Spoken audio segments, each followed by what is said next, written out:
China will lose the US market, which, as I've said, is 15%. We don't care. We don't care. China has been here for 5,000 years. Most of the time, there was no United States, and we survived. You want to play rough? Okay. Say hello to my little friend.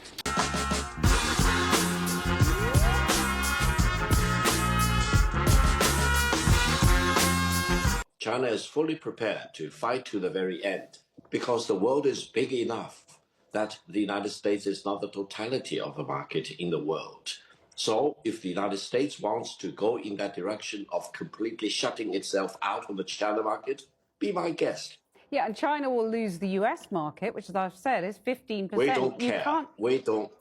We don't care. China has been here for 5,000 years. Most of the time, there was no United States, and we survived. Right. And if the United States wants to bully China, we will deal with the situation without the United States. And we expect to survive for another 5,000 years. When you hear Donald Trump say China wants a deal, it just doesn't know how to go about it. They're proud people. J.D. Vance talks about Chinese peasants. What do you make of their conduct in this respect? If J.D. Vance thinks that he's dealing with the peasants in China, and I'm proud to be a descendant of the peasants, most of us are descendants of the peasants anyway, that's our tradition. We are farmers before, but now we are one of the leading industrialized economies in the world. So I'm sorry, J.D. Vance doesn't know what he's talking about. And therefore, I don't think there will be China-US dialogue unless the United States changes its attitude towards China. Deal with China as it is, show respect to China, show respect to the Chinese people, and don't try to impose your prejudice and biased view about China or about the rest of the world. It's crazy that you would want to start a trade war with someone you are in debt to. Not just someone, but someone's that you're in debt to. The United States is in debt to both Japan and China, as Trump likes to say. The crazy thing is that there's an old saying that goes, do not bite the hand that feeds you. China literally feeds us. And trying to get into some dick swinging contest to see who got the biggest one with a place like China, you're going to lose. This is how you know that Donald Trump does not know what the fuck he's doing. He really doesn't. This is how you know he absolutely does not know what he's doing. He started a trade war with all of our allies, like everyone, not just enemies, but allies, except for, funnily enough, Russia. There's nothing going against Russia, which is, odd. But, next one. You don't do that. He started a trade war and imposed 104% tariff, I believe, on China, then raised it to 145%. Then China retaliated in so many other ways, right? Including slapping 125% tariff of their own on U.S. goods, including software, hardware, things like iPhones and stuff like that. And then Trump had to turn around and exempt cell phones from being taxed. But, it might just be me, but I think that's a bit of childish behavior. You want to go out and say crazy stuff to people and then turn around and act like this. He's not done breaking things. You might be next on his list. Imagine trusting him with the real toys. Breaking news. You need to watch this. How long is the pause? How many days? I understand it's 90 days. I haven't spoken to the president since I've been. So the trade representative hasn't spoken to the president of the United States about a global reordering of trade.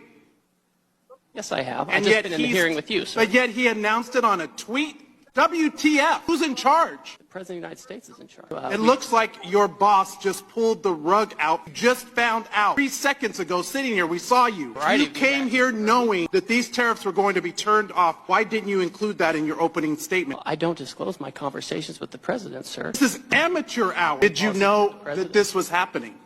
We have been discussing it. Is this market manipulation? No. Why not?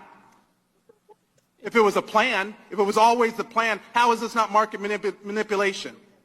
It's not market manipulation, sir. Well, then what is it? Because it sure is not a strategy. We're trying to reset the global trade system. And That's offshored all of our and factories. if it's not market manipulation, what is it? Who's benefiting? What billionaire just got richer? There are not even any Republicans left in this hearing. They all left because they don't even want to defend this. But meanwhile, the Speaker is rushing to the floor to pass a budget reconciliation to screw America by passing the biggest tax cut in history on the backs of the American people. WTF! It's a little too late for Democrats to start talking and start acting like, hey, this is not normal. We need to stop the BS. It's a little late. You know, I mean, I'm glad that you're finally doing it. But at the same time, you know, enough has been enough since like day 2. Enough has been enough since like November 6th. But, you know, clearly people didn't learn from his first administration that, you know, the baby in charge would inevitably get worse. It's like this man is stuck at 12 years old and people don't get it. They keep coddling him like he's still a child, right? It's like no one wants to step up and stand up to him and say, hey, wait a second, you're a full-grown adult. You're a senior citizen. You literally have one foot in the grave and you're still acting like you're 12 years old and you need mommy and daddy to hold your hand with a napkin to explain things to you. No. If you're the president of the free world, fucking act like it. It's really simple.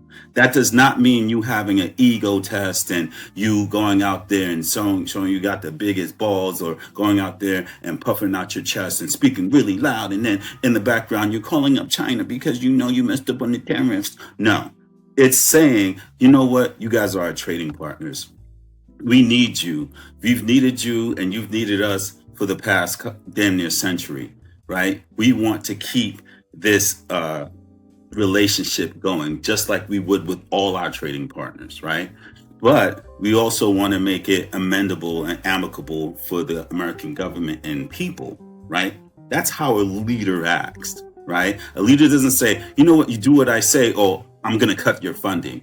That's what he said to the governors of different states. You don't do what I say, I'm going to cut your funding because everything should be my way because I know better. I can't even read a map and don't understand that a map is from the top down, meaning you're looking down at the land area on a map. So you think a map is from the top down, from literally the top of the map to the bottom of the map. And if a river goes down a map, that means the water flows downward. Yeah, that's your president.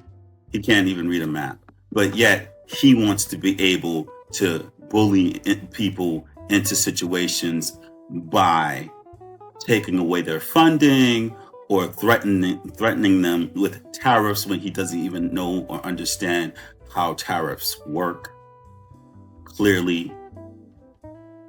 So you're doing all this stuff and then you're finding out later on, wait a second, that's not what I really want it to happen. But since I really don't know what it is, you know, I'm going to say, you know, I'm going to say that it's this, but it's really something else.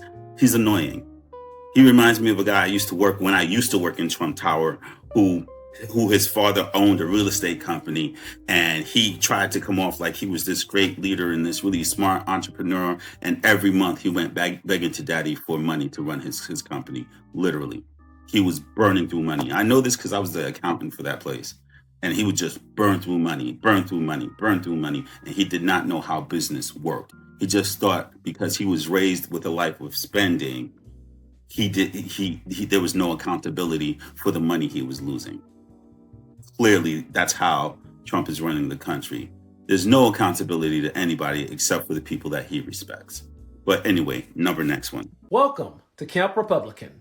Glad you can make it. Yeah, well, I'm thinking about joining the Republican Party, but I've heard a lot of crazy things about you guys. I also know there's a lot of different factions and groups within the Republican Party, and I just want to know which group would be right for me. Well, you came to the right spot. This camp has several different troops, all representing the different types of groups that exist within the Republican Party these days.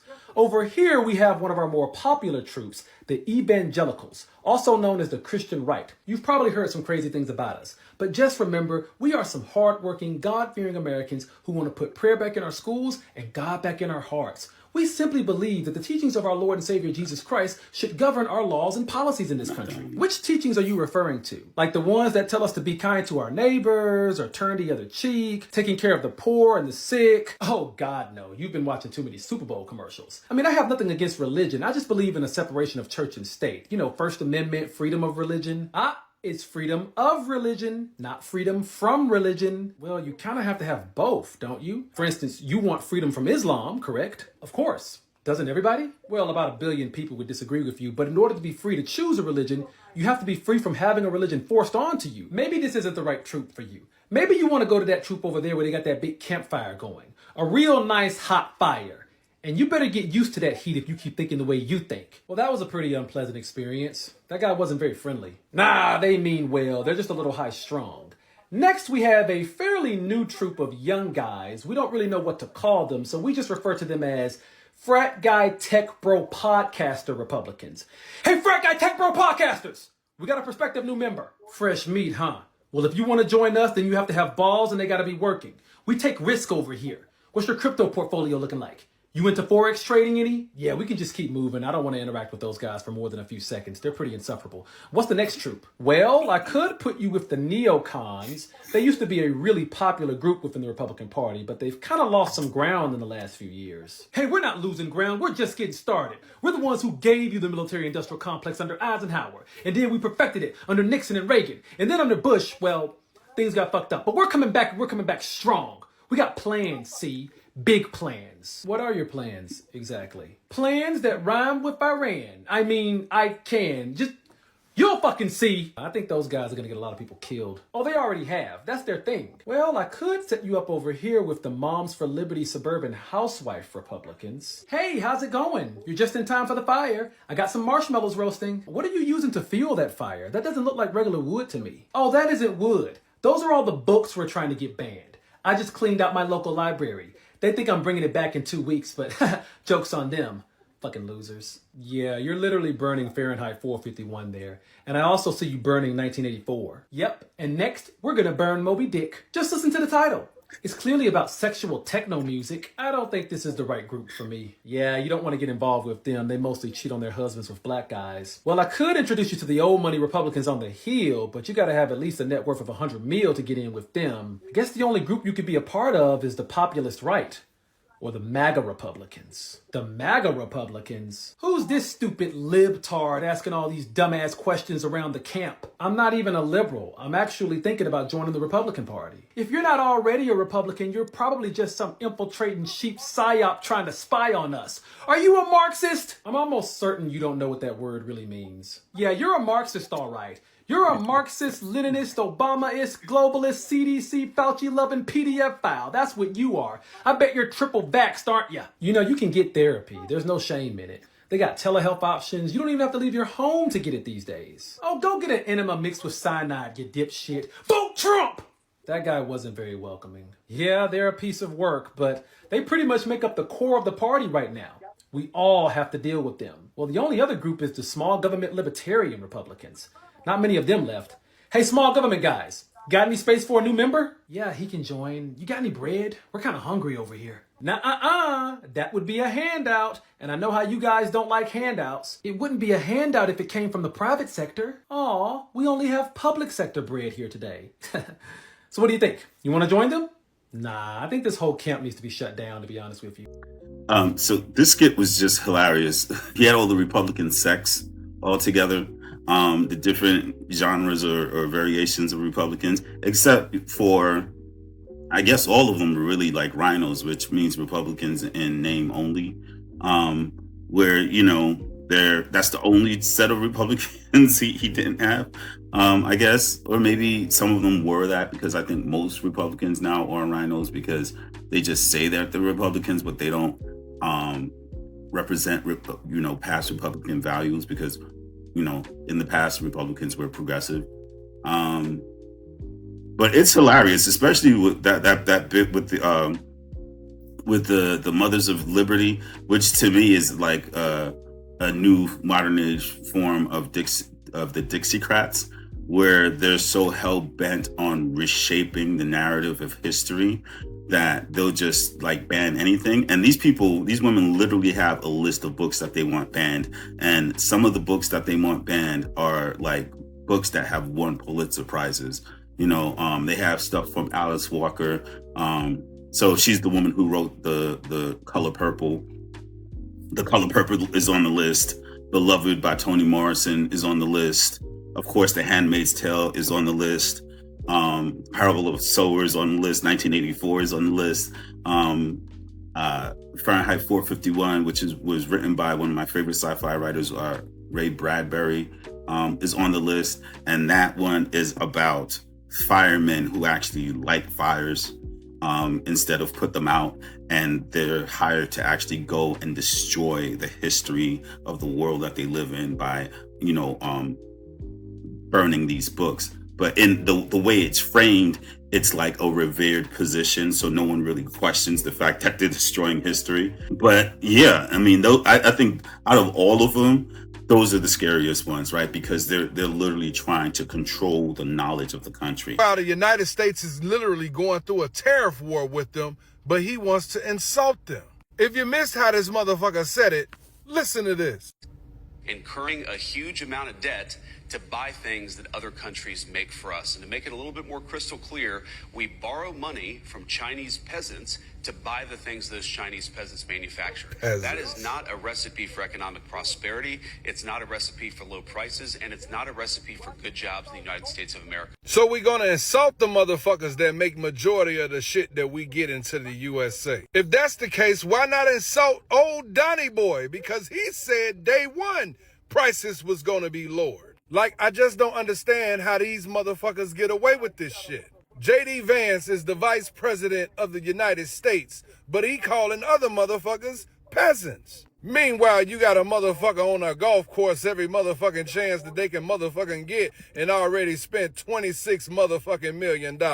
But as I always say, this is who y'all voted for. Aside from the Bernie Mac impersonation, yeah, everything he said is valid. This is the funny thing. The Joe Rogans and all those people, that the Matt Walshes and the Ben Shapiro's, all those people who are just like now, like, you know what?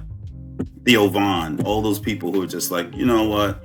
Maybe we were wrong about him, No, this man has always been who he is, and he's been showing us nonstop for the past decade. You knew that. Next one.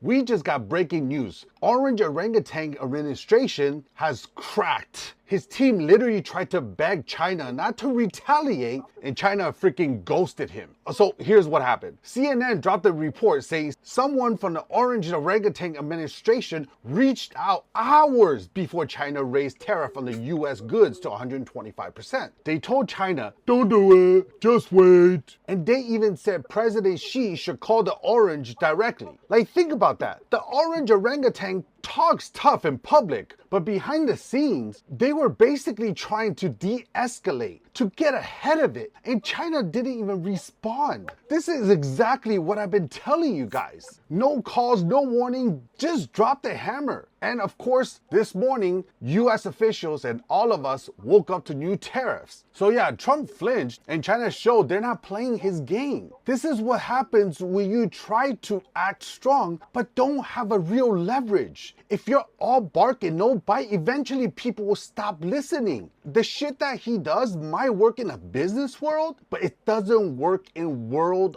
politics. This creator is absolutely right. If you're going to start a trade war, it is a bad idea. I'm just quoting on my last video. It was Ben Shapiro who said it in a much longer way, right? Trade wars are not good. If you start a trade war with someone and you have the outlook of someone like a Donald Trump or even a J.D. Vance, where in their minds, It's not people on equal footing with you, or probably even higher footing than you, that probably has more leverage than you do or we do as a country, right? In your mind, it is the United States is always right, white first, white makes right, and everyone else is a peasant compared to us. But you clearly have never been to China. And the crazy thing about the clip that he showed with JD Vance is the utter disdain Vance had when he said Chinese peasants. Right? It was almost like it was a slur. Like, how dare they think that we should be paying for blah blah blah blah blah blah. And instead of, again, being an adult and saying, let's go to the negotiation table and let's try to negotiate a better deal for both sides, right? That is called diplomacy. Clearly, he has no sense of diplomacy. He can't. There's no way this man has any good sense of diplomacy, because if he did, he wouldn't have done what he did to the president of Ukraine, right? When he came and he sat down and he spoke to Trump, and everyone, including Trump, were all very rude to that man. Zelensky, they were all very rude to President Zelensky. It's crazy. And part of being president, part of it is being presidential.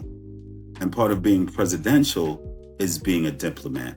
Knowing diplomacy, knowing how to speak to people, the right ways to get what you want from people without being antagonistic, without being violent, right? Some of the best ways to get people to do what you want is to be on their side with certain things. And then when you want to get what you want, you're against them, right? But it's all within the auspices of respect, right? You respect yourself and your government, and they respect themselves and their government, and everybody finds a good medium, a good middle place, where everyone can come to the table and talk about their needs and get, probably not everything you want, but get a lot of what you want in the deals, right? That's why a treaty is a sign. That's why deals are made. That's really the true art of deal making, is being able to sit across the table from someone that you might not always agree with, but you'll find some type of common ground, and you guys have discussions like adults.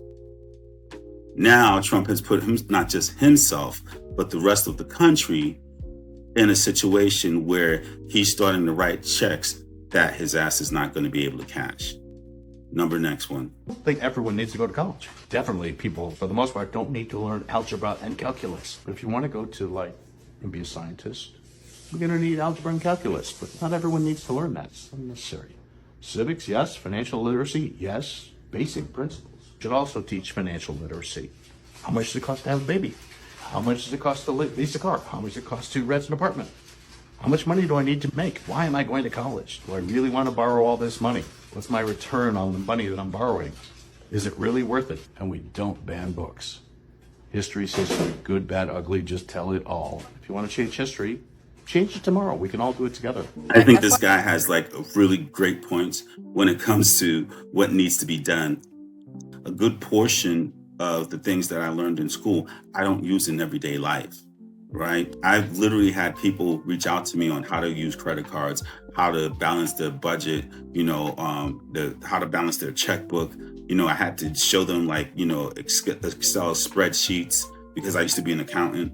One of the things that everyone needs is just a basic understanding of how to live your life. We're being taught things that, skill sets that we might not necessarily need in what we go into. If you're going to be a carpenter, a plumber, an engineer, stuff like that, a rocket scientist, you're going to need math, but it's specific to whatever it is you're doing. Most people won't need calculus. Most people won't need trigonometry. Most people won't need chemistry. And I think if we restructured, see, the thing that I am disappointed about is that restructuring of the educational system in this country was definitely 100% needed, right? But I think the way that it should be structured should be based on the child's interest at the youngest age, right? Get your children into, I think this is one of the reasons why Montessori's work so well, right? And schools where, and home teaching works so well, because children have more of a chance to focus on the things that actually interest them. And if you can get kids interested and excited about anything at a young age, you should try to follow that and tap into that as quickly as possible. Whereas, you know, the system we have now, it's like you go through 10 years of this, and then you go through another, 4 years of this, or you go through 12 years of this, and then another 4 years, and then another 2 years, and then maybe another year or two.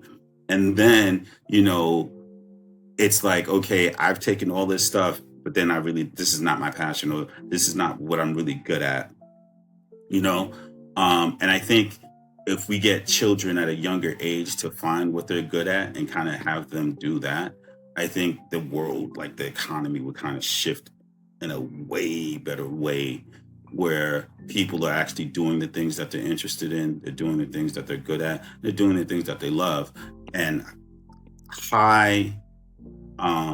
it'll build high confidence in people, because they're actually doing things that they're good at, that they love, and that they get excited about, instead of, having people constantly just do the most mundane things that can now be automated.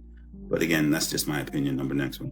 FYP is full of these videos from China just sharing how they manufacture luxury goods and how they're trying to just go straight to the consumers now, and they don't even want to work with these brands, it seems like. I'm surprised more people didn't know that they'll, like, for example, if they're doing like a luxury bag, they'll probably make the majority of the bag in China, and then they'll ship it back to whatever country it is, and then in that country they'll either add some finishing touches, or they'll add their logo or some sort of something, right? They'll add something, so that allows them to be able to write made in Italy or made in America. Not 100% made in America, and I'm surprised more people don't know that, but like the quality for China products are just as good. We always had this assumption that China goods are not good, but it's all propaganda at this point, and all I see right now is that China is going to keep growing and surpassing all the other countries. This is a long time coming, because for a really long time, a lot of people looked down on China, but now more people are traveling to China and seeing the reality of the situation,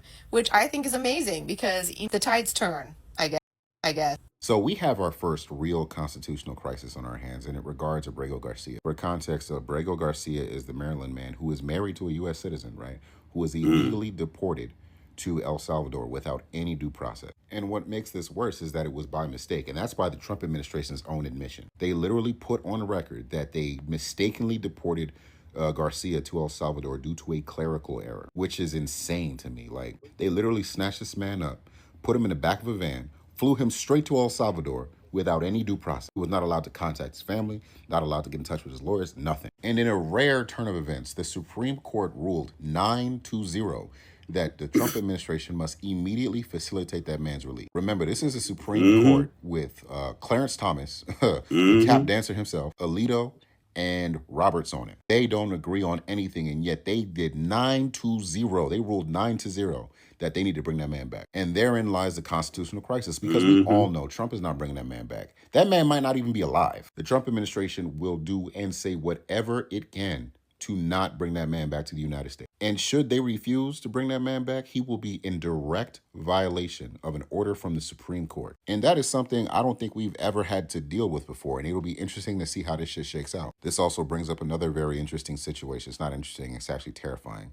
What happens when Donald Trump refuses to bring that man back, as far as the politicians in the House and the Senate? Because defying the Supreme Court, I think, is immediate grounds for impeachment. But we all know the Republicans are not going to impeach that man, no matter what he does. So it will be interesting to see how Republicans defend this and defend not impeaching Donald Trump, and also see the reaction from all of their constituents in their respective districts. They're going to have to go back home and explain to their voters why they are okay with a sitting president defying the highest court in all the land, because they have no legal leg to stand on. If that man is not brought back immediately and they come up with some bullshit excuse as to why they can't do it, That's grounds for impeachment in my eye. And how are they going to sit there and tap dance and defend that, right? No matter where you stand on immigration, that man had legal rights to be here. So to snatch him up, right, and throw him in the back of a van and send him to prison when he did nothing wrong is inexcusable.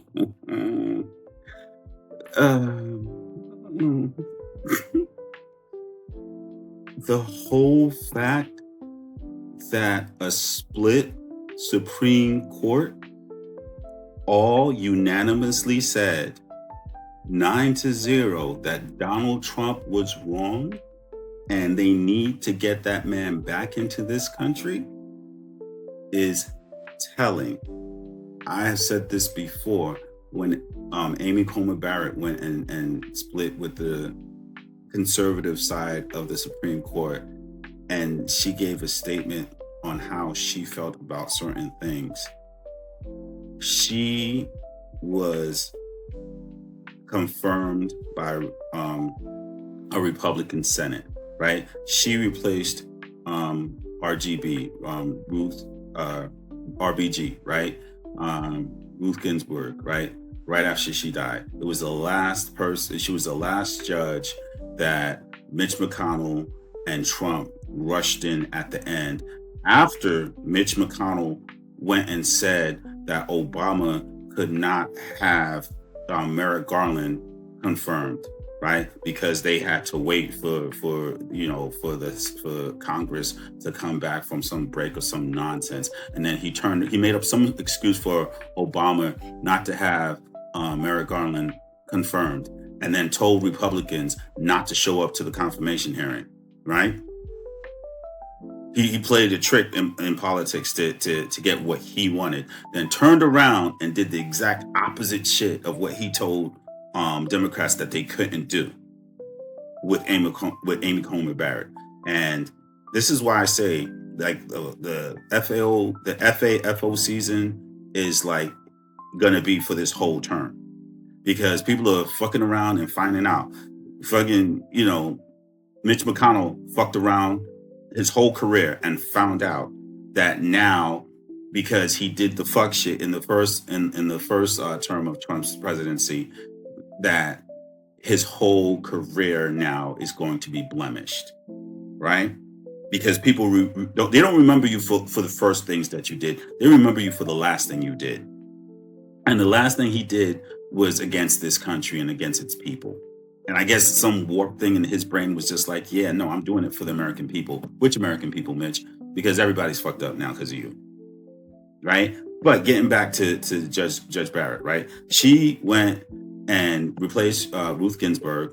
And, I thought it was a problem. But now she's coming and she's saying, no, I'm not standing with this nonsense. Neil Gorsuch, Supreme Justice Gorsuch, is saying the same thing. I'm not sitting with this nonsense. Kavanaugh, which I had extreme problems with, right, is saying, I'm not standing for the nonsense. No, Alito, I'm not standing with all of them. Clarence Thomas, Sotomayor, all of them, right? Yeah, it's crazy. I think Kavanaugh is actually the female judge. I might be wrong, but you know who I'm talking about. But yeah, this whole situation is a clusterfuck. It really is. It is crazy what is going on with our government. They're literally just snatching people up off the streets and then taking them away, and then say, "Oopsie, I made a mistake. Sorry." That person that you want to bring back, he might not be on this, plane of existence anymore. So we're probably going to have to make up an excuse to why he can't come back to this country. And whatever it is, it's going to be BS. Because at the end of the day, if that man is not alive and you do not, and he does not show up, it is now incumbent upon the House, the Senate, the Congress to go and fix it, right? You guys have a job. I don't care if you're Republicans. I don't care if you're Democrats. I don't care if you think you have 10 more years in politics or if you have 10 more minutes, right? Do your fucking job. Okay? If you guys are so loud and proud about being elected, right? And you guys are in control, do your fucking job. Your job is not to coddle a 70-something-year-old child. Your job is to protect the American people.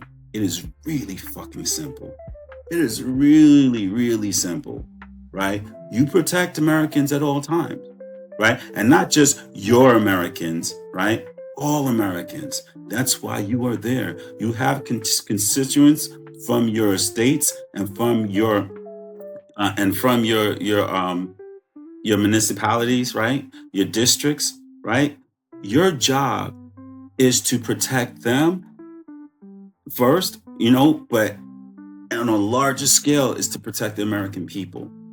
There is no way on God's green earth that you can sit there and tell me that the stuff that this man and his administration is doing is normal, is helpful, and most probably is legal. But yet somehow you guys are fixing your faces to say, hey, this is normal. This is what the American people want. When last week, literally millions of people went and said, no, this is not what we want. Do your fucking jobs. This has been another episode of the Be Savage Podcast. I am Otaku Lucifer. Stay blessed, stay safe, and stay woke. Blessings.